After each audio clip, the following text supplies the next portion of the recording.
Violent thunderstorms na umiral kahapon at kagabi sa Metro Manila. Posible pa rin bang mangyari yan ngayong araw ng linggo? Talakayin at alamin natin. Binabantayang invest low pressure area na nananatili pa rin sa may bandang Marshall Islands. Wala pa rin nakikitaan ng pag-intensify bagamat ito ay dahan-dahang kumikilos pahilagang kanluran patungo sa direksyon ng Guam. At patuloy na inaasahang maulap at kalat-kalat na pag-ulan ang aasahan pa rin sa most western sections ng bansa, kabilang na ang kanlurang bahagi ng Luzon, Southern Luzon, hanggang west portions ng Visayas at Mindanao magpapatuloy pa rin ngayong araw. Naasahan pa rin ang posibleng violent localized thunderstorms kasama na sa Metro Manila ngayong araw.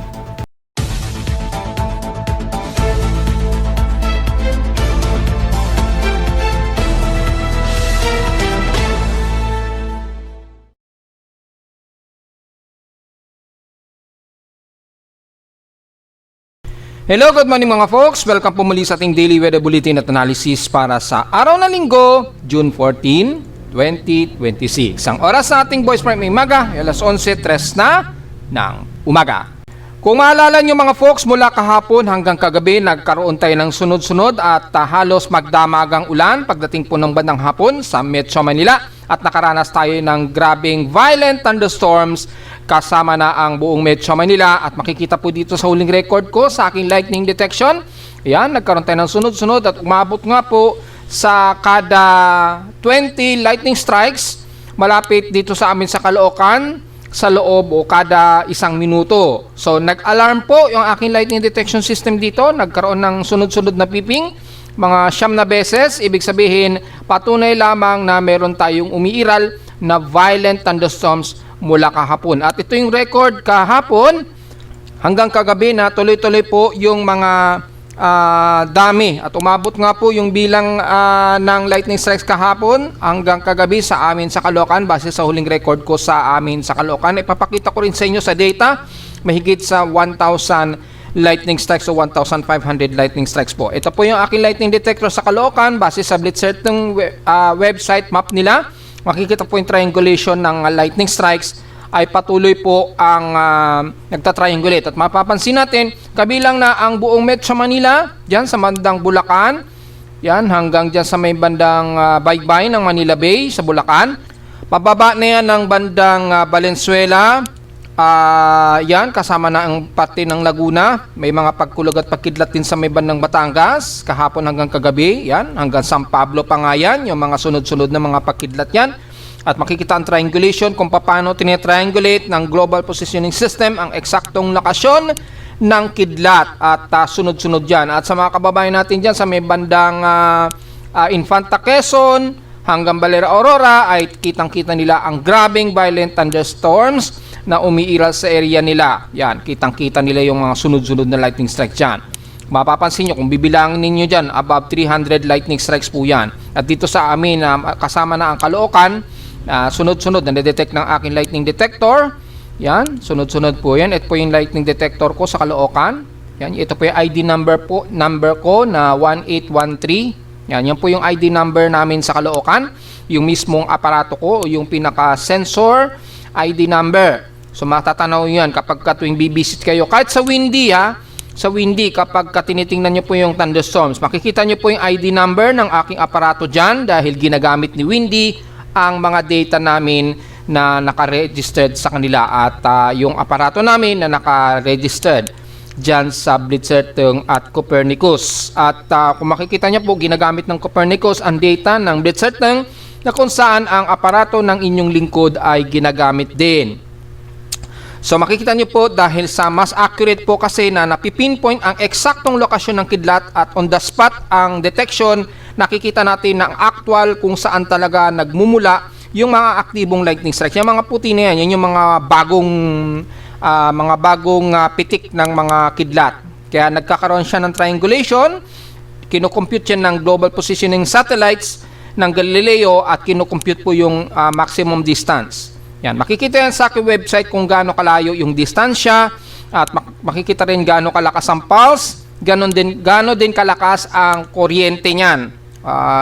Minimum hindi nabababa ng 50 million volts yan o 18 million to 50 million volts. Ganyan po kalakas ang kidlat na base sa recording ng aking lightning detector. So kita po kagabi nagkaroon tayo ng violent thunderstorms at pinost natin yan sa Facebook page kada recording ng mga pagkulog at pagkilat. So inasa natin yung araw ha, posibleng maranasan na naman natin yan sa Metro Manila lalo na sa bandang hapon o gabi mga folks. So ngayong araw ay meron tayong ilan-ilan muna na lightning strikes at medyo kalmado muna ang ating paligid.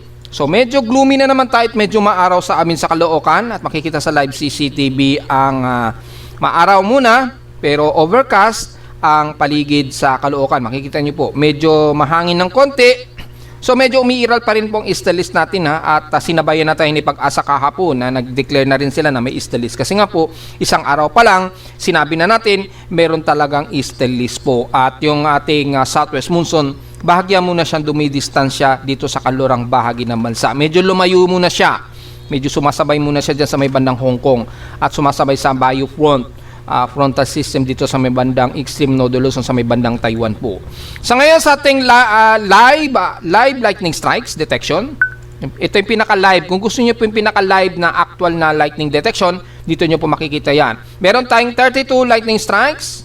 Yan, at least mga 20 to 40 minutes ago, merong lightning strikes sa may bandang Calayan, Cagayan at ilang bahagi ng kanluran ng Palawan. So, titingnan natin sa using infrared IR, makikita nyo po yung mga kaulapan dito sa most of western sections ng Palawan, most of Mimaropa, Southern Luzon, western portions ng Visayas at Mindanao. So inasa natin na magkakaroon pa rin tayo ng mga malawakan at kalat-karat pag-ulan na may pagkilat at pagkulog ang iiral.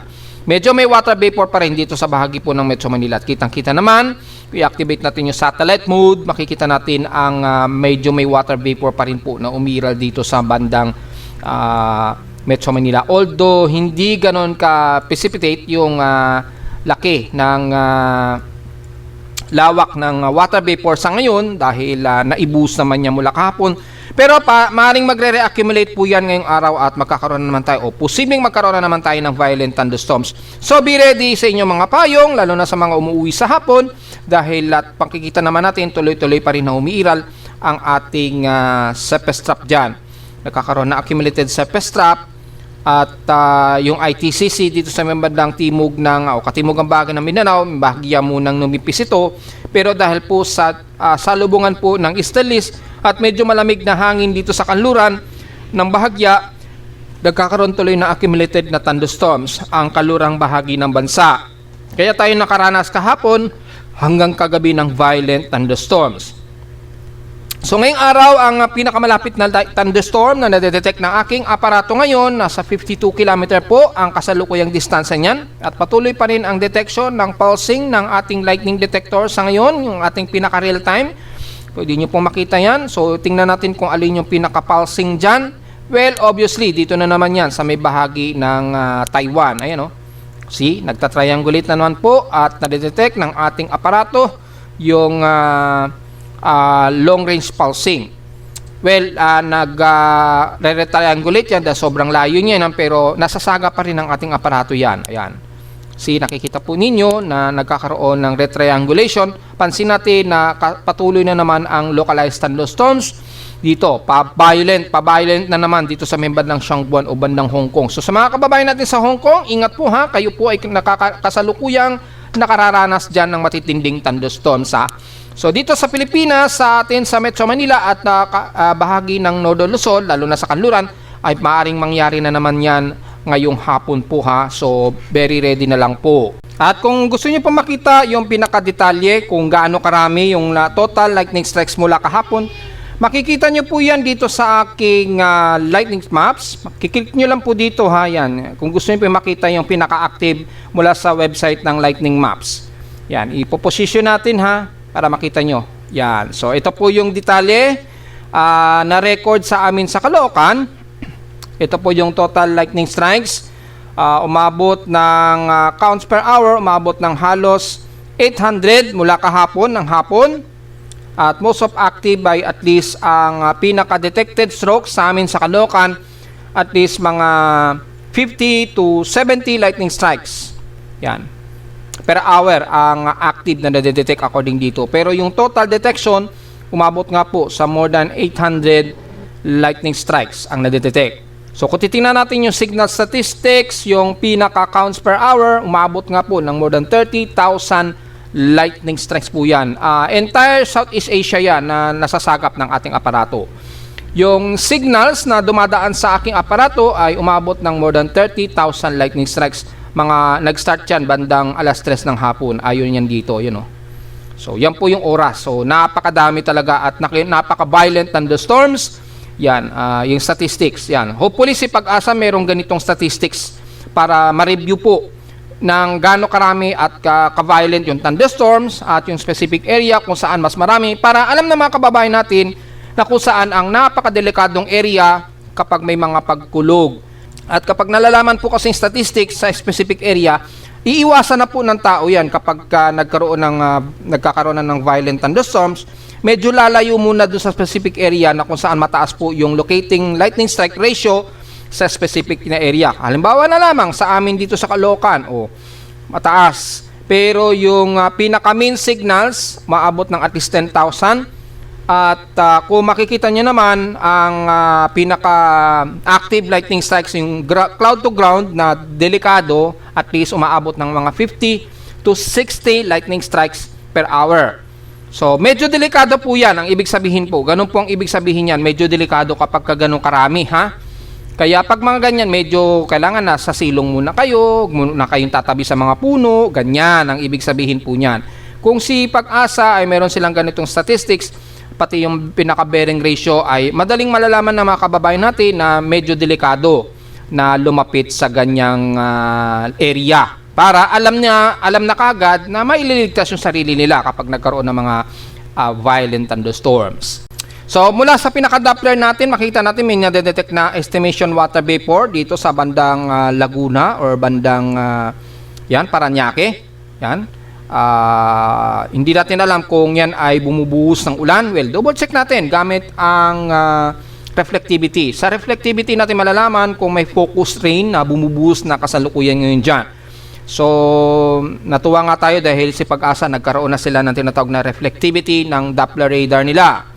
Importante po yun para yung accurate o mas eksakto ng tubig, ulan na bumabagsak sa specific na lugar. Kasi ito, estimated precipitation estimation ito.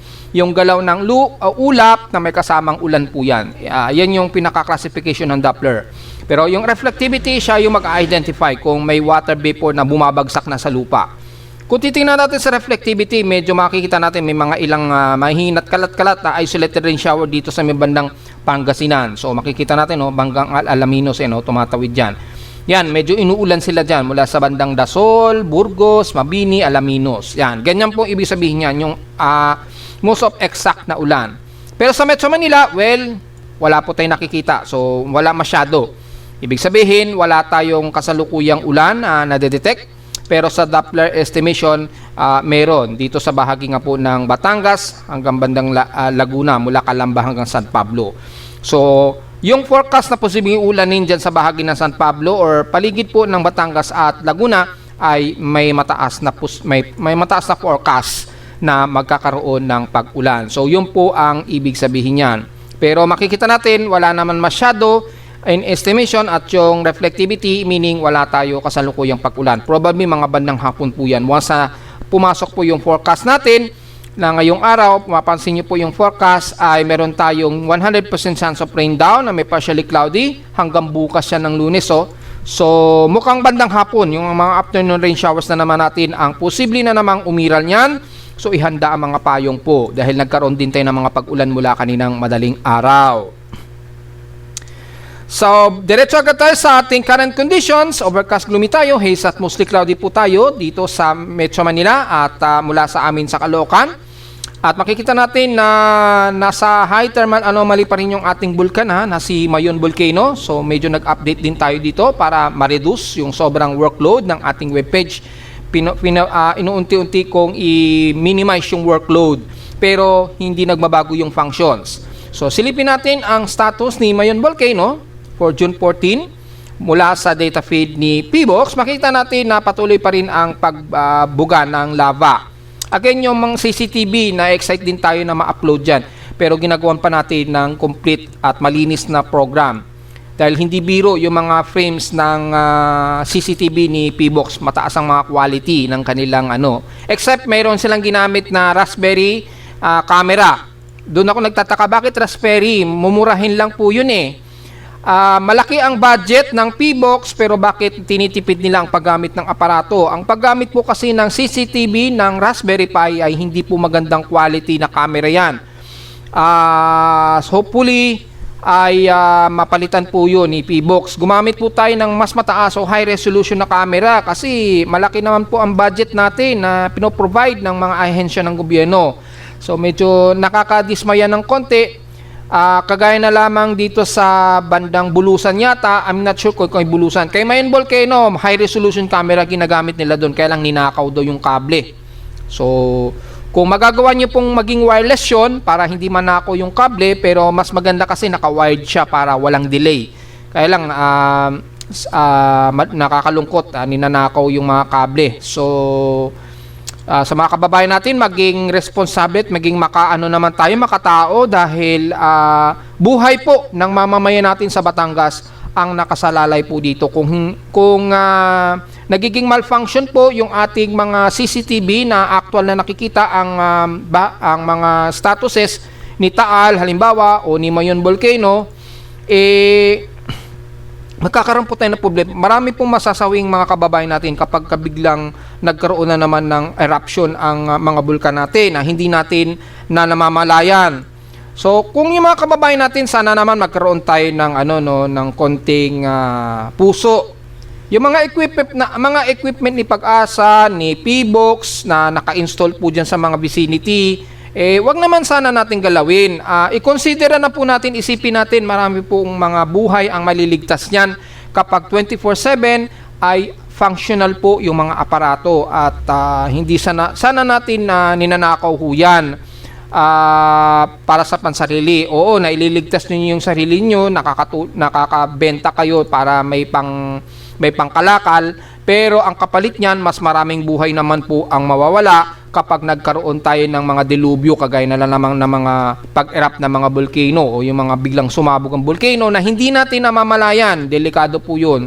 So, kung yung mga gumagawa ng pagdakaw ng mga aparato na 'yan, makakatulong sa pamilya nila pero yung pamayanan naman niya sa paligid niya ay mamimiligro. Sana isa-isip naman po natin na wag natin pakialaman yung mga aparato na yan. Kasi po ay tax din ng taong bayan ang magbabayad dyan. Kahit kayo na nagnanakaw ng mga kable ng mga aparato ni PBOX o ni Pag-asa na naka-install dyan sa mga lugar o vicinity, ay tax ng bayan po ang magbabayad niyan. Kahit kayo po na nagnanakaw ng mga aparato o kable ng mga aparato na yan, magbabayad din kayo ng mga tax ninyo. Yan. So, isa-isip natin na yung kaligtasan po ng maraming buhay ang nakasalalay po. Katulad na lang ng CCTV sa Mayon, napaulat daw nung nakaraang buwan yata ay ninakaw yung kable ng CCTV na high resolution camera. Nung nagkaroon ng nagkaroon ng lava phreatic, nagkaroon ng explosion si Mayon at ganun din kay Bulusan yata, ninakaw din yata yung kable. Hindi tuloy namalayan ng ating mga otoridad sa PBOX na sumabog na naman pala ang Bulusan. So yan po ang nangyari. Kumalat na sa social media. Tsaka nalalamang nakapag-react yung mga tao. So ganun po ang epekto niyan kapag nagiging malfunction po yung mga equipment natin, hindi tuloy natin nasasabihan yung mga kababayan natin. So sana po iwasan po natin yung ganun mga folks. So again, balik tayo kay Mayon Volcano. Patuloy pa rin yung lava effusion niya at mayroong 17 volcanic earthquakes at 14 volcanic tremors. Tumagal po yan hanggang 35 minutes. May 339 rockfall events at 5 pyroclastic density event signals na umiiral po. So patuloy pa rin ang magma density niya ha. Yan. So para makita yung magma density ay makikita niyo na po yan dito sa ating thermal anomaly. Mula sa thermal anomaly ay meron tayong 101 megawatts na nadetect. So, ibig sabihin, sobrang glow na glow po yung magma sa bunganga ni Mayon Volcano. Ayan, At sunod-sunod po yan mula nung isang araw ay 126 megawatts, 74 megawatts at 101. So, sunod-sunod at napaka-active po ng anomaly, ng thermal anomaly ni Mayon Volcano. Hindi masyado kila Taal at Mount Pinatubo. So ito po sa pinaka-satellite imagery ng Miroba at MODIS, kasama na ang VRAS. Makikita natin yung ni Mayon. Tingnan natin si Mayon Volcano, yung kanyang center crater. Makikita natin na napakataas ng magma intrusion. Ayan, kitang-kita po. Yung fire density ng VRAS, napakataas, very nominal, 100%. Yan.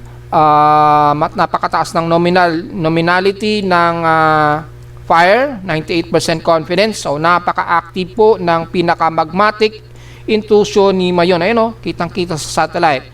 By MODIS satellite, makikita din po natin na ganun din ang bunganga ni Mayon. Ayun, pulang-pula po. See? Yan. Kapag ganyan, pulang-pula po, ibig sabihin very positive. Patuloy pa rin ang pinaka-intrusion o yung tinatawag na lava effusion. Yan. Patuloy pa rin ang lava flow sa bunganga ni Mayon Volcano. So, kitang-kita po dito at yung confidence nga po, sobrang taas. Very nominal at 98 to 99% na patuloy ang intrusion. So, makikita nyo yan, pati yung VIS ng 750 meters. So, updated na po yung satellite. Dahil kaka-launch lang nung bagong satellite na nilaunch ng European yata yon. Hindi ko alam kung European o NASA ang nag-send na naman ng isang rocket at naglagay ng isang satellite para ma-update po yung monitoring sa mga volcano. At ito, kitang-kitang nga po, pulang-pula mga folks. So, positive, na very positive po si Mayon. Hindi kagaya ni Taal. Yan, walang masyadong intrusion. So medyo walang intrusion si Taal. By BIS 750, medyo warmer lang yung paligid niya. Ayan, medyo warmer. So medyo active pa rin ng konti si Taal. Mainit yung pinakabunganga niya pero wala namang very active na intrusion ng magma sa ngayon. Kay Bulusan, very active din siya pero walang data. Wala pang data si MODIS. So wala tayong masyadong data kay Bulusan. So sana ma-update po yung positioning ng satellite para kay Bulusan. Titingnan natin kung may MODIS si Bulusan, wala rin. VIS fires 375 meters, wala. Negative din at 750 VIS, wala rin. So walang fire detection kay Bulusan. So hopefully ma-update po 'yan. Hindi kagaya ni Pinatubo, kahit na halos wala nang update masyado kay Pinatubo, active pa rin yung VRS satellite sa kanya. Ayan, see? Pero walang wala tayong nakikitaan sa pinaka-crater. Masyadong halos na siya, pinaka-strato, halos strato na bulkan na itong si Pinatubo. Yan. Nagkakaroon na lamang siya ng medyo strato. So sana ay si Bulusan ay ma-update na rin dahil pumuputok-putok na rin yan kasi si Bulusan po mga folks. So makikita niyo yan dito. Then, next thing na lamang po yung CCTV ayusin natin mga folks ginagawa pa po natin. At makikita nyo po yung CMS, yung pinaka-plume para makita natin mula kay NOAA, yung active plume ng mga bulkan sa Pilipinas.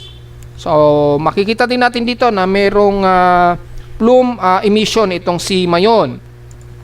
So, lumalabas mukhang walang latest update si CMS para kay Mayon at sa ibang bulkan natin sa Pilipinas. So, medyo bad news, pero may backup naman tayo dahil meron tayong ginagamit na iba pang method tulad na lamang ng fire detection at yung pinaka-variable na fire at MODIS system dito sa ating PIMO weather page. Pwede pa rin natin makita yan. Lalo na kay Mayon Volcano na mas unrest po siya. Ito po yung MODIS ni Mayon Volcano na napaka-aggressive po ng kanyang unrest lalo na sa pinakabunganga nito. Ayan, kitang-kita yan mga folks. So, hindi naman tayo mag-miss kahit na walang available si CMS. Kaya iba't iba ang ating ginagamit na method para may mga mape-present pa rin po tayo. So sa ngayon yan po yung status ni Mayon Volcano so far. Kaya mataas ang thermal anomaly niya at high ang kanyang thermal anomaly at 102 megawatts po. So ingat pa rin po sa mga kababayan natin dyan sa bandang Naga ha. At Albay kung saan malapit kayo kay Mayon Volcano ha. Dahil napaka-agresibo pa rin ng behavior ni Mayon. So sa lawas sa presyo na netala na weather station kaninang 1:03 AM nakapagtala kami ng napakababa na 23.8 degrees Celsius. So medyo maginaw dyan nung mga oras na yan. At kahapon pinakamataas na sa amin ang 32.7 degrees Celsius kahapon ito ng umaga at 9:51 AM. Meaning medyo mababa ang heat index pero pasok pa rin tayo sa pinaka danger level at 48.1 degrees Celsius na highest heat index. Kung ngayong araw, kung titingnan natin yung init factor natin as of 11:12 AM, meron nasa 43.8 degrees Celsius po na danger ang aming heat index. Kagaya rin kahapon, ang forecast ay 42 degrees Celsius, so medyo tugma sila ng ECMWF, pero under extreme caution status pa rin po yan ha. Delikado pa rin. So probably ay medyo manageable pa natin yan, yung ganyang init, pero maalinsangan pa rin kasi yan kapag lalo na't mataas ang ating outside humidity. Lalo na't 82%, tapos mataas ang outside air temperature, malagkit-lagkit na naman yan na alinsangan. Sa maghapon, hanggang 42 degrees Celsius lang daw ang pinakamataas sa amin sa Caloocan. So, wala tayong magiging kaso. At sa bahagi naman ng automatic weather stations, data feed monitoring mula sa data feed ni Pag-asang, highest heat index so far, as of 11 o'clock. Ang Diet Camarines Norte pa rin ha. Grabe taas pa rin So, pangalawa lang ang Bilyaba, Leyte, automatic weather station nila dyan. So, 46 degrees Celsius po yung outside air temperature. Yung heat index. Ito yung outside air temperature ni Diet Camarines Norte, 36.9 degrees Celsius. Grabing init dyan sa bandang Diet Camarines Norte ha, sa bandang Camarines Norte. So, wag masyadong magbibilad. Asahan po ang maalinsangang panahon dyan, mainit na temperatura, so uminom po ng maraming tubig ha. Dahil kayo sa may bandang eastern sections dyan ng southeastern Luzon na medyo maalinsangan na parang tag-init talaga. Lalo na't mayroon tayong umiiral na drought. Kung pag-usapan natin yung drought, checkin natin yung vegetation and drought. So makikita nyo po yung vegetation and drought natin ha, umiiral pa rin po yung mataas na drought system natin lalo na sa silangang bahagi ng southeastern Luzon. Medyo mayroon sa bandang Visayas pa rin po mga folks. Yan, so makita natin at yung pag-ulan mataas na sa may bandang kanluran ng bansa, mataas na sa bandang, lalo na sa bandang Northern Luzon, kasama na ang Metro Manila, mataas na po yung average rainfall natin dyan. Tumataas na po yung average na ulan natin dyan.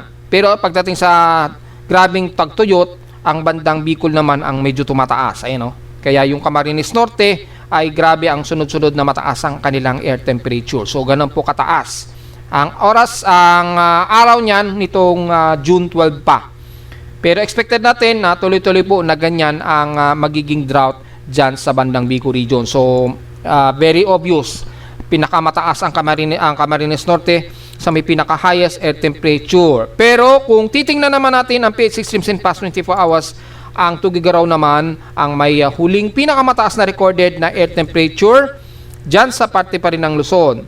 Yan, ayon dito sa ating PH Extremes, 37 degrees Celsius po ang grabing init sa kanila. So nangunguna pa rin ang Tugigaraw sa may pinakamainit ang outside air temperature. Pangalawa lamang sa bandang Diet Camarines Norte. Pero pagdating sa lowest temperature naman sa Baguio, almost stationary ulit at 17.4 degrees Celsius lowest. At sa inulan ng Ambulong na may total sila na 60 mm na total rainfall At mula ngayong araw at kahapon ay meron kaming total rainfall na 32.4 mm. So madami-dami na yan At ngayong araw mula kaninang madaling araw ay 14.1 mm. So kung pagsasamahin natin dalawang yan mula kahapon at ngayong araw, lumalabas mga around 3, 4, 5, 46, 46.5 mm ang total rainfall mula kahapon hanggang ngayong araw, hanggang mga oras na ito. Pero ngayong araw, at least 14 mm o 14.1 mm ang total rainfall namin mula kaninang madaling araw, 12 o'clock onwards hanggang ngayong mga oras na ito. Yan po yung total rainfall at total rainfall na namin for month of June ay 180.3 mm total rainfall. So almost nahigitan na niya ang almost 60% ng total average June average rainfall na 296.1 mm. So may at least 115.8 mm less difference para abutin yung average June rainfall namin sa Caloocan. So malinaw yan mga folks. Wala naman sa ating high tide low tide status. Hindi, bago mag high tide low tide status tayo. Although high tide po yan ha. So mataas ang ating sea level. Sa ating outside humidity, 80% po tayo. So kung mataas ang ating outside air temperature ha, pumalo ng 33 degrees Celsius at pataas habang mataas ang ating outside humidity, malagkit na alinsangan na mararanasan natin yan ha. Wala itong pinagbago since last hour at ang ating barometric pressure reading 1,008 hectopascals and steady ito since last hour. So high tide po tayo mga folks at mataas po yung sea level at ganun din yung alon lalo na sa extreme North Luzon. Mag-iingat po ang lahat lalo na sa member ng La Union po at Ilocos region. Moderate pa rin ang ating air quality pero kagabi ha medyo naging mataas ang ating air quality o masyadong naging bad air quality tayo kagabi. So kung titingnan natin ang 24 hours na monitoring ng ating air quality monitoring. Pumapalo yan hanggang 82.55. Yan, particulate matter of PM10, PM2.5 ay 73.5. So mataas.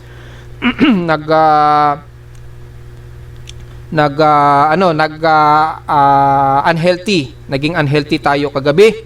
Kaya hanggang ngayon ay nasa moderate po tayo na 91 index o 36.92 micrograms per cubic meter. So magmas po tayo, medyo nagkakaroon tayo ng thermal inversion yan malamang.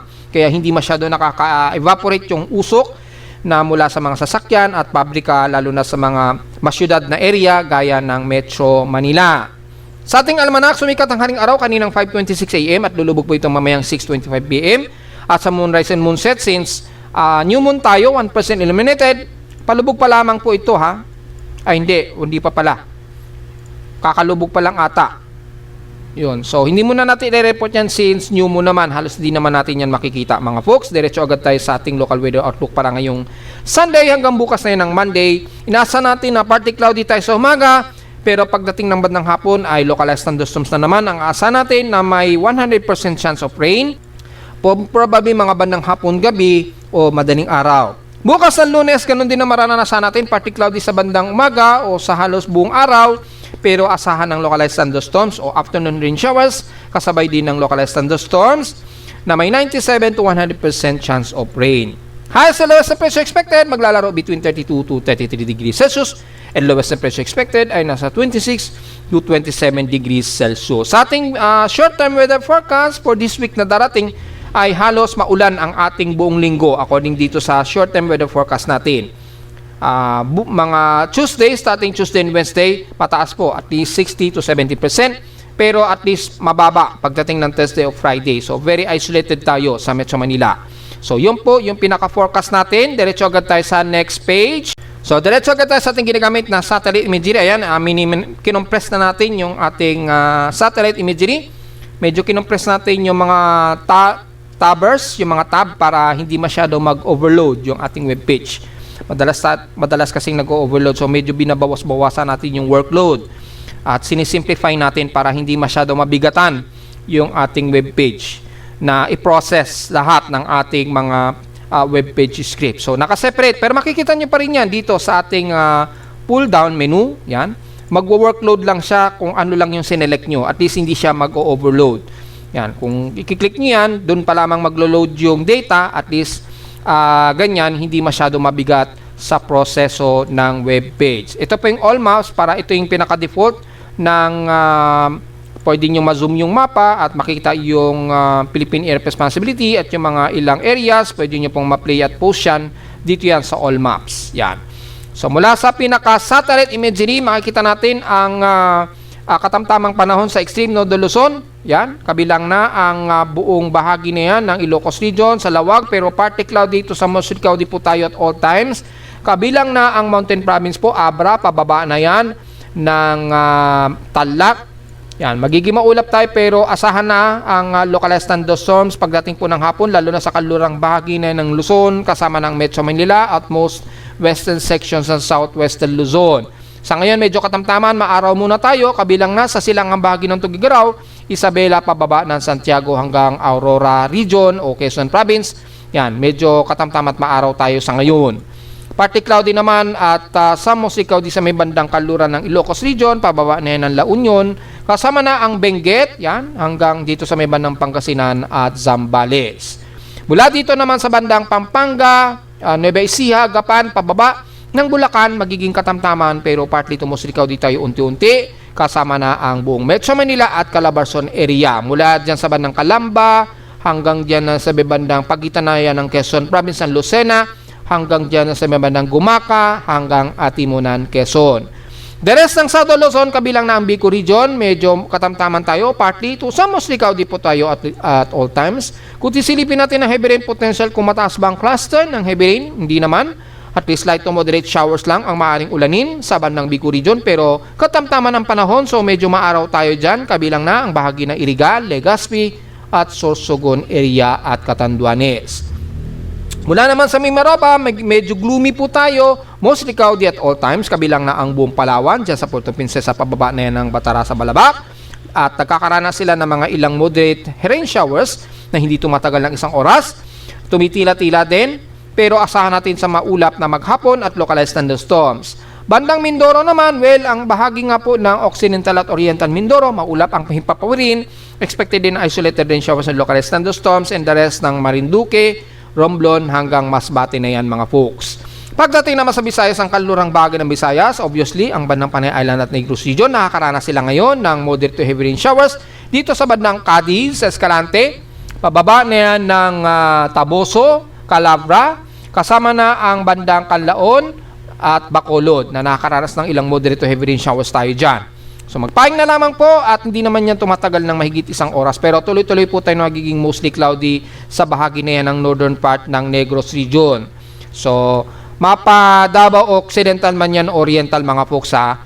Asahan din ng maulap na himpapurin ang Panay Island lalo na sa kanlurang bahagi. Damay na ang ilang bahagi ng Malay, Libertad at Aklan. Pababa na yan ang Antique hanggang dyan na yan sa bandang San Jose de Buenavista. Maulap tayo dyan, asahan ng kalat-kalat na mga ilang light to moderate showers sa maghapon at localized thunderstorms. So damay na ilang bahagi na yan ng bandang Capiz at nagiging katamtaman pagdating dito sa bandang Kalinog, Pasig hanggang Iloilo. Although partly cloudy to mostly cloudy pa rin at all times ang mararanasan ninyo ngayong maghapon, so expected pa rin ng mga isolated rain showers and localized thunderstorms. Pagdating naman ng bandang Cebu at Bohol, magiging maulan din ang ilang bahagi niya ng Cebu, kabilang na ang bandang Bogo, Tuburan, Asturas, Balamban, pababa ng Toledo po.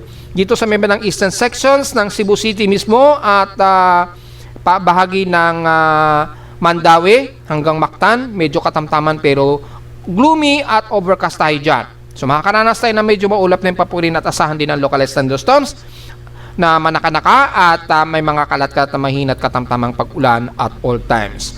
Pagdating naman ng Eastern Visayas, magiging katamtaman pero maaraw ang ilang bahagi ng Tacloban at Ormoc hanggang Eastern Samar Region na magiging mas maalinsangan, maaraw at fairly weather ang most of areas ng northern part ng Eastern Samar. Pero bandang hapon po, yung afternoon rain showers, pwede pa rin magpatuloy po yan. Then meron tayong umiiral nga po na easterlies dito sa may bandang silangan nga po ng southeastern Luzon hanggang Eastern Visayas po. Kaya medyo hot humid na panahon ang most eastern sections ng Bicol Region at Eastern Visayas. Hindi rin mawawala ang at least 30% to 40% chance of rain, very isolated at mga localized thunderstorms po hanggang dyan sa may bandang Gian, Eastern Samar. Pagdating naman ng Mindanao, well, very obvious po, ay magiging katamtaman ng panahon. Yan, magiging katamtaman ng panahon natin sa most of northern Mindanao, pero magkakaroon tayo ng mga mahinat katamtamang pag-ulan sa may bandang Dinagat Island at Siargao at most of Surigao del Norte. Pagdating naman sa rest ng northern Mindanao mula Cagayan de Oro hanggang Misamis Oriental, at least partly cloudy to mostly cloudy at all times, may mga isolated din na mamahinat katamtamang pag-ulan ang iiral. The rest ng bandang central ng Mindanao hanggang Davao Region, although katamtaman muna ang panahon natin, pero hindi mawawala ang kalat-kalat na pag-ulan na may pagkilat at pagkulog sa maghapon po. Kasabay ang localized thunderstorms lalo na sa southern part ng Davao Region na maaari tayong magkaroon ng mga kalat-kalat na pag-ulan dyan. Sa ngayon, maaraw muna tayo dyan at medyo hot, humid at maarinsangan ng panahon. So magpayong po dahil halos clear skies tayo dyan, halos maninipis lamang ang kaulapan sa buong Davao Region hanggang Sorsogon area. Magiging partly cloudy lamang to mostly cloudy at all times. Ang ilang bahagi pa rin ng Maguindanao del Sur at Maguindanao del Norte at Sultan Kudarat at South Cotabato po. Pero sa mga nalindol dyan sa may bandang General Santos hanggang dyan sa may bandang Sarangani, ingat pa rin po at medyo silong-silong muna dahil medyo maaraw at matirik ang haring araw po ngayon dyan. Pagdating naman sa bandang Kanluran, well, very obvious, nakakaranas ng mga moderate to heavy rain showers ng Tawi-Tawi at Basilan at maulap naman at mga ilang mahina at katamtamang kalat-kalat na pag-ulan, although moderate naman ang lagay ng panahon sa Zamboanga Peninsula. Magkakaroon lang tayo ng mostly mga isolated rain showers, ilang light to moderate at some heavy rain pagdating po ng bandang hapon, gabi o madaling araw dahil medyo accumulated po ang surface trap dyan sa may bandang Kanluran nga po ng Palawan hanggang Mindanao area. So generally, medyo katamtaman ang lagay ng panahon natin sa buong bansa. Sa ngayon, mga maaraw muna tayo sa bandang umaga, pagdating ng bandang hapon, lalo na ang kanlurang bahagi ng Pilipinas, medyo nakakaranas tayo ng gloomy, maulap, at mga isolated rain showers and localized thunderstorms. So diretso agad tayo sa ating binabantayan na C92W, although wala pa rin changes, so wala pa rin pagbabago sa center air pressure nitong C92W at nanatiling napakalayo pa rin ang lokasyon nito Dito pa rin yan. At nanatili pa rin siya sa may bandang Marshall Islands. Kung titingnan natin yung pinaka-floating satellite imagery niya, makikita natin napakahilaw pa pero at least nagkakaroon na ito ng unti-unting low-level convectivity habang kumikilos ito pa hilagang Kanluran. Ayan, nakitang-kita naman po sa satellite imagery. Kung sisilipin natin yung Dvorak technique na malalaman natin na medyo may bahagyang low-level convectivity na dito. Wala pa siyang central masyado pero yung convectivity sa pinaka-central nito, medyo nagkakaroon na siya ng low-level at upper-level low. Ayan So nagkakaroon na ng medyo central C although disorganized pa siya sa ngayon. Ayun Kitang-kita sa pinaka-Dvorak. So sa mga meteorologists natin, importante na ginagamit ngayon nila yung pinaka-Dvorak technique para mas malinaw kung alin ang point dito sa area na medyo mataas ang convectivity. Yung area na yan, medyo mataas yan. Nagkakaroon na ng upward low convection although disorganized pa ang kanyang Coriolis circulation. So as of 8 o'clock, tingnan natin 8 o'clock, yes, latest po yung data. So as of 8 o'clock AM, kung susukatin natin ang layo nito mula sa bandang Eastern Mindanao, ang layo nitong low pressure area C92W layong 4,653 km east ng Davao Oriental sa labas ng Philippine Area of Responsibility. Yan. Yan po yung pinakadistansya niya. So, mula sa Davao Oriental ay nasa mahigit 5,000 pa po, 5,500 ang layo niya. O almost nandyan pa rin siya sa may bandang Marshall Islands pa. So, mula sa Guam, ang layo pa niya mula sa Guam ay nasa layong 2,727 km east-southeast ng Guam. Malayo pa talaga mga folks, pero ang sa ngayon nakikitaan natin na magiging kilos niya pahilagang Kanluran, paganyan. Yan. So maaring tumbukin nga po niya ang bandang Guam or bandang Northern Mariana Islands nitong darating na week po. Malayo-layo pa yan. So baka sa susunod na weekend pa or bandang Thursday, Friday pa yan, makakalapit ng bandang Guam po. Sa ngayon, yan pa lamang yung nakikita natin at maliit pa o very low chance pa na mag-iisang ganap na bagyo ito sa ngayon. Pero may mga lumalabas na kasi ng mga empirical forecast na posible itong lumakas at maging tropical depression. At gaya nga po ng report natin kahapon at nung isang araw, posible pa itong makapasok ng Philippine Area of Responsibility. Kahit man lang dito sa may bandang dulo ng hilagang silangan ng bansa, pwedeng pumasok pa yan dyan. Yan. So, depende sa magiging galaw niya sa mga susunod na araw mga folks kung ito ay makakapasok. Pero ang nasisiguro lang natin sa ngayon, tutumbukin niya ang bandang Guam or Northern Mariana Islands. So, wala pa pong pinaka-empirical forecast sa ngayon, pero makikita natin yan dito sa Tropical Cyclone and Forecast Advisories. Kung titingnan nyo yung mga folks wala pang itinataas ang Joint Typhoon Weather Center, pero si Japan Meteorological Agency, medyo stationary pa rin na low pressure area itong C92W. So wala pang indikasyon maging sa susunod na 24 oras kung ito ay magiging tropical depression sa ngayon. Napakaliit at napakababa pa. Yan. Titingnan natin yung GFS kung meron na ba siyang initial forecast dito para kay 92W. Well, kung titingnan natin mga folks ay negative pa rin talaga mga folks. Yan. Wala pa. So wala pa talagang forecast sa ngayon itong si 92W. Pero mula sa pinaka-available ensembles niya mula sa Netherlands, may forecast po siya na maaari nga po itong mabuo at kumikilos pa hilagang kanluran at tutumbukin daw ang bandang Guam. Ayun, bandang Guam po talaga or Mariana Islands ang tatamaan niya. Sa ngayon, yan pa lamang po yung pinaka-extended forecast niya. Sa pinaka-long range forecast ay maaaring hihilagang kanluran pa rin ito at may maliit na posibilidad na ito ay pumasok ng Philippine Area of Responsibility bago ito tuluyang humilaga. Mula sa Global Forecast Assessment Monitoring natin para malaman natin yung significant ng forecast nito.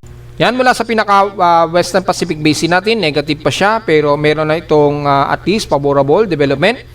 Yan, although malayo pa yan medyo nararamdaman na po yung pinaka-favorable. Embedded pa lang kasi siya ng Intertropical Convergence Zone, so hindi pa natin makonclude dito sa ngayon. Pero mapapansin natin, pati yung kanyang cyclonic vorticity, nagmo-moderate na siya sa mabandang malayong banda sa silangan ng Guam. Posibleng yan ay C92W.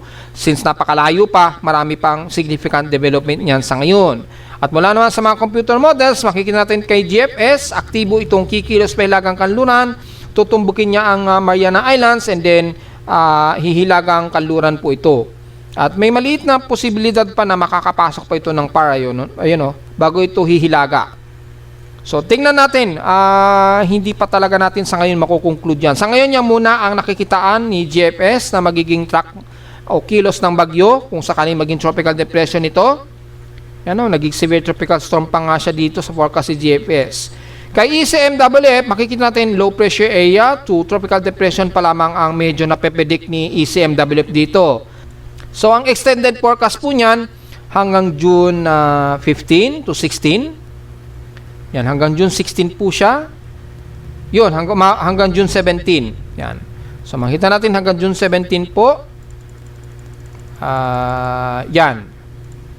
Yan, hanggang June 17. Dito pa lamang siya palapit sa may bandang Guam. Ayan, masyado pa siyang shallow low pressure area. So, most likely hanggang tropical depression pa lamang ang maaari nating nakikitaan na prediction dito kay 92W nitong darating na June 17. Yan, mga Wednesday daw ito. So, mga next Wednesday, palapit pa lang ito ng Guam at nakikitaan hanggang tropical depression pa lamang sa ngayon ang nakikitaan sa kanya. So, ganun din sa Global Spectral Model, ayun tumbok din niya bandang Guam din, ayun pero medyo shallow siya or bandang tropical depression. Yung kanyang mean sea level pressure, ang atmospheric pressure niya pinakamababa at least mga 1,008 hanggang 1,000, ayun 1,008, very shallow lang at medyo mabigat pa. Kaya hanggang tropical depression lang siguro ang maaring itaas sa ngayon natin dito. Yan So June 17 to June 18, ayan, extension niya hanggang June 19 pa nga Mandiyan na yan sa may bandang Guam. Pero parang tropical depression pa lamang yung nakikitaan natin dito. Hindi pa siya nakikitaan na aabot sa severe tropical storm sa ngayon. Ayun yung pinaka long range niya. Yan po yung pinaka forecast ng kanyang mean sea level pressure. So hanggang tropical depression pa lamang sigurado ang sa ngayon ang nakikitaan natin dito na ilalakas niya habang palapit ng Guam. Ang strike probability niya at least 40 to 50% chance. Napakaliit pa lamang yung chance na 50%. Pero makita natin ang kilos niya pahilagang kanluran din po at tutumbukin nga po dito ang bandang Guam po. In T144-hour period mula kay ECMWF, tingnan natin kung ito ay mas lalakas pa. Yan. Ang forecast niyan mga June 19 na nga. So tingnan natin kung hanggang tropical depression lang ba ang aabutin niya sa ngayon. Ayun nga mga folks, so hanggang tropical depression ang sa ngayon na nakikitaan pa rin natin dito by next Wednesday na maaring ilakas nitong C92W. So, malinaw naman mga folks, ito po yung magiging trajectory niya. And then, yung tropical cyclone probability, pa west-northwest din. At makikitaan nga po natin dito na maaring may maliit na posibilidad na makapasok o makatungtong pa ito ng PAR bago humilaga at lumabas agad ng PAR mga ilang oras lamang pagkapasok niya. So, yun lamang. At sa ngayon wala tayong nakikitaan na magiging banta ito sa malaking kalupaan ng bansa. Ang magiging concern lang natin dito yung paglakas niya kung sakali. Kapag yan ay lumakas, halimbawa naging typhoon siya, maaring mapahatak ito ng hustong ating habagat at magkakaroon tayo ng enhanced habagat kung sakaling mas lumakas pa yung itong C92W, doon pa lamang tayo magkakaroon ng problema. Yung enhanced Habagat naman ang magiging problema natin kung lumakas ito. Pero kung under tropical depression, well, mahina lang siguro ang maghatak nito sa ating habagat siguro, yung southwest monsoon dito. So magkakaroon pa rin tayo ng mga pag-ulan, pero at least hindi ganun ka-violent kung sakaling manatili lamang siya hanggang tropical depression habang ito ay dadaan dito sa hilagan-silangan ng Luzon sa loob ng PAR, kung makakapasok man ito ng PAR this coming weekend o susunod na weekend po. So yun po inaasahan natin na forecast sa ngayon mga folks. Mag-update tayo sa newly changes para kay 92W. Samantala sa ulit lindol, mukhang medyo kumakalma na yung behavior ng lindol dyan sa may bandang Sarangani or General Santos sa paligid. Mula sa aking seismometer sa Caloocan, wala tayong masyadong malalakas na pagyinig, although may mga minor tayo na mga aftershocks pa rin na nadedetect sa bandang Mindanao. Ayun, maliliit. Siguro mga magnitude 3 yan, magnitude 4, ganyan. Mula sa bandang Mindanao, ayun, long range siya, ayun, teleseismic yung kanyang feed, pero mahina na lang siya na nag-arrive dito sa amin sa Caloocan. Yan. So most likely siguro mga magnitude 5 hanggang magnitude 4. Yan, mula sa Mindanao area. Pero yung mga malalakas, so far wala naman tayong namamataan sa ngayon mga folks. Kitang-kita naman po, medyo malinis ang ating seismometer ngayon. At mula sa data feed ni PBOX ay marami pa rin aftershocks ang pumapasok sa kanilang data at nagkaroon nga po ng magnitude 4 kaninang 4:51 AM at magnitude 4.7. Diyan pa rin yan sa Sarangani. At kasunod naman ay ang magnitude 4.9 kaninang 7:28 AM. Diyan pa rin yan. Aftershocks pa rin yan na sunod-sunod. Yan. So dalawa po ang magnitude 4 plus natin na naitala diyan sa bandang Sarangani. Ang total earthquake natin na recorded sa paligid ay nasa 65 aftershocks. Yan, meron tayong 65 aftershocks pa rin na nadetect. Ayon yan dito sa data feed ni PBOX. So 65 po. Base dito sa pinaka-aerial count natin na sinelect ng area. Yan. Ingat pa rin po mga folks dahil tuloy-tuloy pa rin yung marami-raming mga aftershocks mga folks. Yan. At diretso agad tayo sa ating historical earthquake data kung ilan na po yung total earthquakes natin ngayong araw. Yan. So tingnan natin for the month of June 2026. Yan, nagpa-503 siya kasi nauubusan na resources.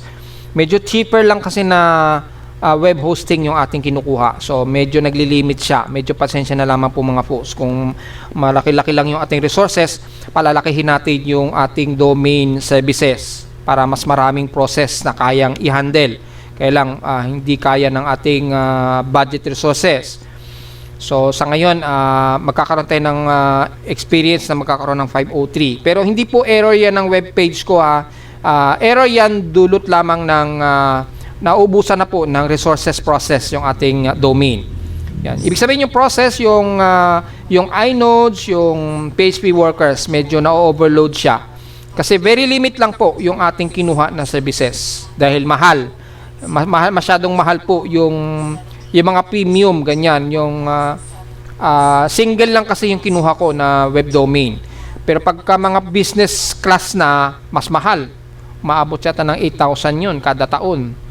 Every year, 8,000 po yung services. Pero, wala nang 503 error na lalabas dahil kayang-kaya na nito hanggang 100 o more than 100 inodes. Pero tayo hanggang 20 inodes lang, so medyo nakakaranas tayo ng ganitong 503 error. So, medyo pasensya na lamang po mga folks hintayin nyo lamang konti kapag nagkaroon ng error, then i-refresh nyo lamang po yung web page ninyo para mag-load siya hanggang sa makuha nyo po yung complete process.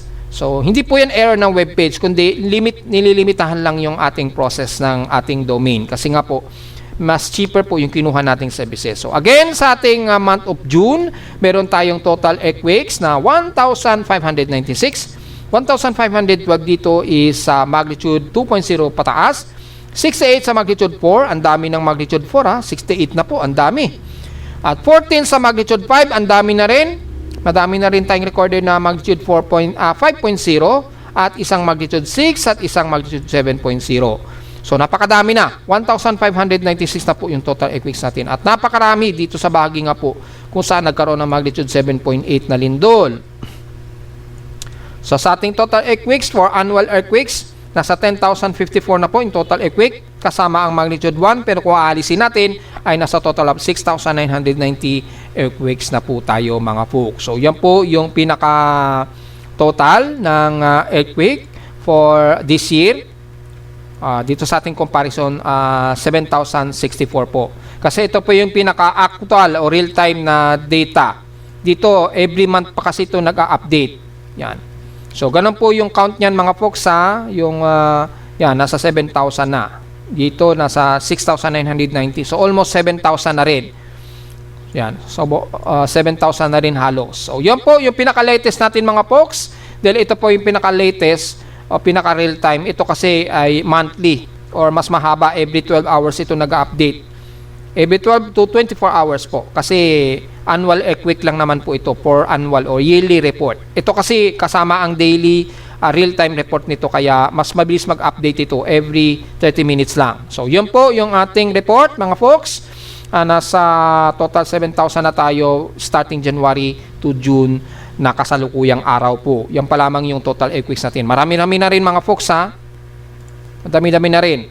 So malapit na niya abutan yung dami noong year 2021 na may total of 12,073 earthquakes po. Malapit na niyang lagpasan yan. So at least na monitor natin kung alin yung mga susunod na hihigitan ng lindol na ito o total earthquakes natin for the year 2026. At narito naman ating 3-day weather forecast para sa araw ng linggo, June 14, 2026.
At hanggang dito na lang po ating daily weather bulletin at analysis para sa araw ng linggo, June 14, 2026. Huwag pong kalimutan na mag-like, share, subscribe po sa ating YouTube channel at visit lamang anytime sa ating website na www.pimoweather.com para sa ibang detalye na gusto nyo malaman na hindi natin isama ngayong tanghali na sa ating report. Expected lang na maaraw muna tayo ngayon at medyo hot humid.